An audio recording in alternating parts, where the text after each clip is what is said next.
San Francisco, the city of innovation, glass towers, and silent hierarchies. The Moscone Center is alive with energy. 1,000 voices colliding, startup banners fluttering under cold fluorescent light. Investors in tailored suits weave through the crowd, coffee in hand, scanning for the next unicorn. Every booth screams for attention. Logos, slogans, rehearsed smiles. And in the middle of it all stands her, Zuri Daniels, 28, born and raised in Atlanta, a young black woman with calm eyes and code-stained fingers. Her booth is small, too small for this kind of event. A simple black table, a laptop, a thin banner with a name no one's heard before. No fancy branding, no PR team, no paid hype, just her and the software she built from scratch. People move past her like a current, fast and unbothered.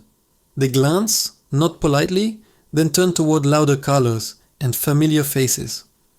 AI for pets, blockchain for fashion, next-gen social ecosystems. They stop for everything but her. A man in a blue suit slows down for half a second, eyes skimming her badge, then walks off before she can say hello. Another one looks at her laptop screen, sees lines of code, frowns slightly, and moves on. She notices all of it, every flicker of disinterest, every unspoken judgment. But her smile doesn't fade. She adjusts the corner of her display, opens her demo again, checks her notes. Her movements are quiet, deliberate. There's no frustration, no bitterness, just focus. She knows this feeling, being unseen in rooms built for visibility. She's lived it through job interviews, networking events, and boardrooms where people assumed she was the intern. But what they don't see is what she's carrying. Years of work, thousands of hours, a mind sharpened not by privilege but persistence. Her product, an AI model that predicts behavioral intent through language, runs smoother than anything she has seen on the floor. She watches two investors a few booths away, laughing with a founder wearing a hoodie in confidence. Zuri sips her coffee, quietly observing, her mind not on their approval, but on the next line of code she'll improve tonight. Someone brushes past her table, spilling a drop of coffee on her brochure. She wipes it off without a word, eyes steady. The noise around her grows. Clinking glasses, applause from a stage nearby, the rhythm of connections being made. Her phone buzzes with a reminder, pitch session, 4 p.m. She glances at it, then looks back at the crowd. The camera would catch it, that faint change in her eyes, from polite patience to quiet resolve. It's not arrogance. It's the look of someone who knows exactly what she's worth, even when no one else does. She thinks of home, of Atlanta, of late nights coding in her apartment, of her mother's voice. You don't need them to see you, baby. You just need them to notice when it's too late. Zuri smiles slightly. One of the event photographers snaps a picture, maybe just because the light hits her right. She doesn't look at the camera, doesn't pose, just keeps typing. Lines of code flickering like a pulse on her screen. Around her, conversations rise and fall. Words like funding round, valuation, IPO. But to her, it all fades into background noise. Her booth might be invisible today, but her algorithm? That's a different story. Somewhere deep down, under the hum of the crowd, she already knows how this ends. They'll remember her name, not because she demanded space, but because she built something too powerful to ignore. The day will come when the same investors who walked past her will scroll through the news, see the headline, and realize who she was. But for now, she waits. Not in silence, but in preparation. Because invisibility, for her, isn't defeat. It's camouflage, a choice, a quiet, before the impact.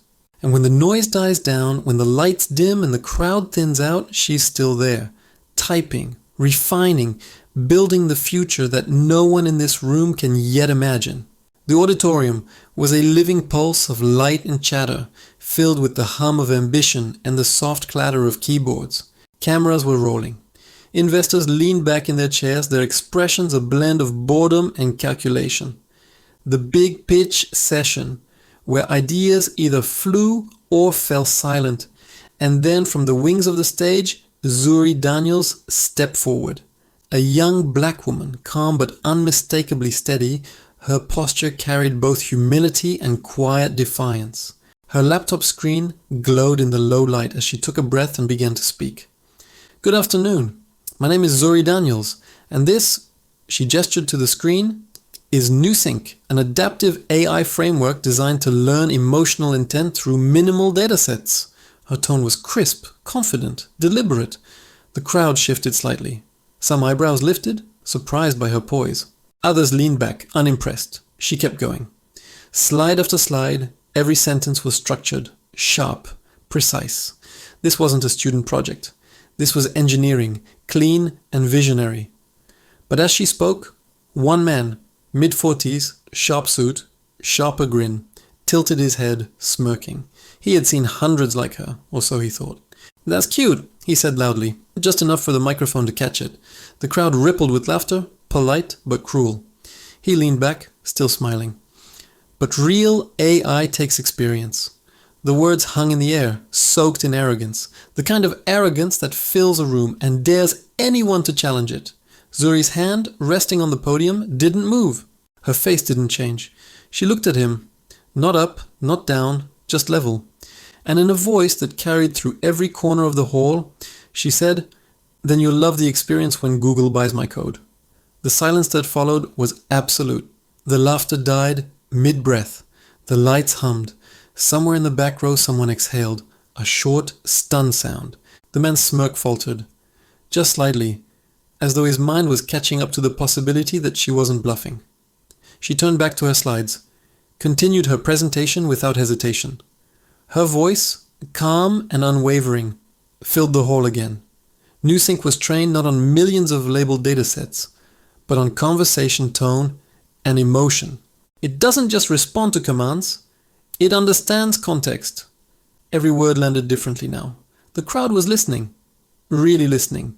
The same people who dismissed her seconds ago were now scribbling notes, their expressions shifting from condescension to curiosity. Zuri walked through her demo, the software responding fluidly, naturally, like a person. "It's not about imitation," she said, "it's about empathy through logic." Applause started softly, then grew louder, wave by wave, until the room that had laughed at her was clapping for her. The investor, who interrupted, tried to recover, his face frozen in that awkward middle ground between regret and pride. She met his gaze one last time, a calm, polite smile on her face. The kind of smile that says more than any revenge ever could. The session ended. People surrounded her, hands outstretched, cards offered, questions fired, cameras followed. The same crowd that had not noticed her at the start of the day now couldn't help but look away. Somewhere backstage, the moderator whispered to another organizer, "Who is she?" Zuri simply packed her laptop, nodded once, and left the stage. No theatrics, no triumphal gesture, just quiet, undeniable power. In the recording, if you watch closely, you can see the moment the balance shifts, the exact second when the laughter dies and realization dawns. It's not just about intelligence, it's about composure under fire. And in that hall, surrounded by people who believe they owned the future, one young woman reminded them that the future doesn't wait for permission. It's built by those who keep their heads when everyone else underestimates them. The city outside was quiet, washed in the soft orange haze of distant streetlights. Inside a tiny apartment in Atlanta, a single lamp flickered against the walls, casting long shadows over stacks of notebooks, empty coffee mugs, and half-eaten instant noodles. Zuri Daniels sat cross-legged on the floor, her laptop balanced on a crate that doubled as her desk. Lines of code danced across the screen, the glow of the monitor reflecting in her glasses like constellations, fragments of a dream she refused to give up on. Her fingers moved fast, precise, each keystroke a pulse of determination. This wasn't just code, it was her statement, her proof. Every algorithm, every neural net, every line built from sleepless nights and invisible battles. She was rewriting what people thought a girl like her could do. The clock on the wall read 2:47 a.m. The world was asleep, but Zuri was wide awake, chasing the future. She paused, rubbing her eyes, the faint hum of her old laptop filling the silence. Her phone buzzed once, lighting up beside her. Unknown number. She frowned, hesitated, then answered. "Hello?" A calm professional voice came through. "Hi, This is Rachel from Google Ventures. Are we speaking with Zuri Daniels? Zuri blinked, thinking she misheard. Yes, this is me. There was a pause. We've been reviewing your AI framework. It's impressive. Actually, it's revolutionary. Our analytics team can't replicate your efficiency model. We'd like to discuss a potential acquisition. The words hung in the air like something unreal. Acquisition! Google Ventures! Her breath caught in her chest. Sure, yes, of course. Her voice trembled, trying to keep pace with her heartbeat. The woman continued, her tone warm but businesslike. We'd like to set up a meeting this week. If everything checks out, we'll move forward immediately. Expect an email from us within the hour. Congratulations, Zuri. You built something extraordinary. The line clicked. Silence. Zuri just sat there, frozen. The glow of the monitor pulsed against her stunned face. Slowly, she put down her phone. Her hands shook. Then, the smallest laugh escaped her lips. Nervous at first, then breaking into something uncontrollable. She covered her mouth, tears streaming down her cheeks. As she laughed harder, the sound raw, disbelieving, free. She looked up at the ceiling, whispering to no one. They said it was cute. Guess it's cute enough for Google. Her laugh turned into quiet sobs, the kind that carry years of exhaustion, rejection, and unspoken pride. She leaned back against the wall, staring at her code. The same code they ignored at the conference. The same code that now had Silicon Valley knocking at her door. Outside, a siren wailed in the distance, the hum of the city barely reaching her small apartment. But in that moment, Zuri felt infinite. The quiet walls seemed to expand, the air electric with possibility.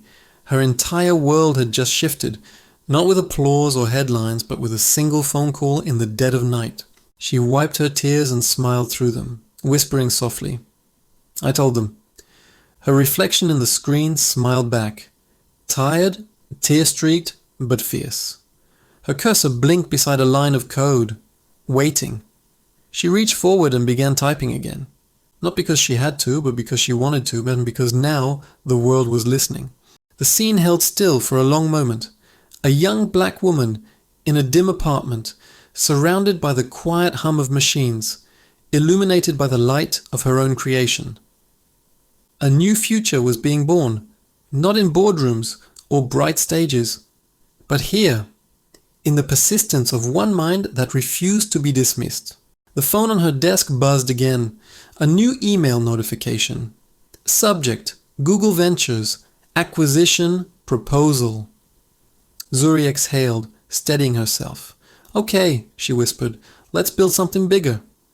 And as the night rolled over the sleeping city, the glow from her screen spilled across the walls like dawn. 2 months later, the same convention hall looked entirely different. Or maybe it was Zuri who had changed.